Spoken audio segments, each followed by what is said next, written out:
Hello friend, welcome to my channel. আমি doctor Chandrakant.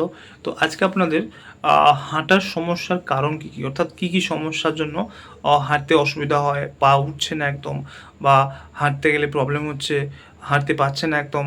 তো ঠিক কী কী কারণে হাঁটার সমস্যা হয়, ওয়াকিং প্রবলেম হয়, গেট ডিফর্মিটি বা গেট ডিসঅর্ডার হয়, তার কারণগুলো কী কী আজকে সে বিষয়ে আলোচনা করবো। চ্যানেল নতুন, চ্যানেল সাবস্ক্রাইব করবেন। চলুন শুরু করা যাক।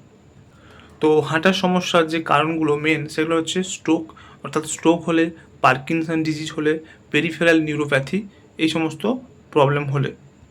স্ট্রোকের ক্ষেত্রে ওয়ান সাইড প্যারালাইজড হয়ে যায়, অবশ হয়ে যায়, সেক্ষেত্রে হাঁটার সমস্যা হয়, হাঁটার ভারসাম্য নষ্ট হয়। পার্কিনসনে হচ্ছে নার্ভের সমস্যার কারণে হাত পা কাঁপে, সেক্ষেত্রেও হাঁটতে অসুবিধা হয়। পেরিফেরাল নিউরোপ্যাথি, সেটা ডায়াবেটিস বা অন্য কোনো কারণে নার্ভ যদি ক্ষতিগ্রস্ত হয়, তাহলেও কিন্তু হাঁটতে অসুবিধা হয়। এছাড়াও আর্থ্রাইটিসের কারণে হাঁটতে অসুবিধা হয়, অতিরিক্ত ওজনের কারণে হাঁটতে অসুবিধা হয়। এছাড়াও হাড়ের কোনো ফ্র্যাকচার হলে বা আঘাতে লাগলে সেক্ষেত্রেও কিন্তু হাঁটতে অসুবিধা হয়। অতিরিক্ত ওজনের কারণে হাঁটু এবং গোড়ালির উপর অতিরিক্ত চাপ পড়ে, সেক্ষেত্রে হাঁটতে অসুবিধা হয়। এয়ার ইনফেকশন, অর্থাৎ কানের মধ্যে যদি কোনো ইনফেকশন হয়, সেক্ষেত্রে ভারসাম্য নষ্ট হয় এবং হাঁটতে অসুবিধা হয়, মাথা ঘোরায়, হাঁটতে অসুবিধা হয়। পেরিফেরাল ভাস্কুলার ডিজিজ, অর্থাৎ পায়ে যদি ঠিকমতো রক্ত সংবহন না হয়, রক্ত চলাচল না করে, সেক্ষেত্রে পায়ে ব্যথা হয়, মাসেল ক্র্যাম্প হয়, সেক্ষেত্রে কিন্তু হাঁটতে অসুবিধা হয়।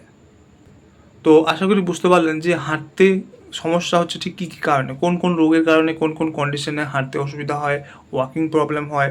তো আজকে সেটা জানলেন। তো আজকে ভিডিও এই পর্যন্ত। চ্যানেল নতুন, চ্যানেল সাবস্ক্রাইব করবেন এবং লাইক করবেন। Thank you for watching.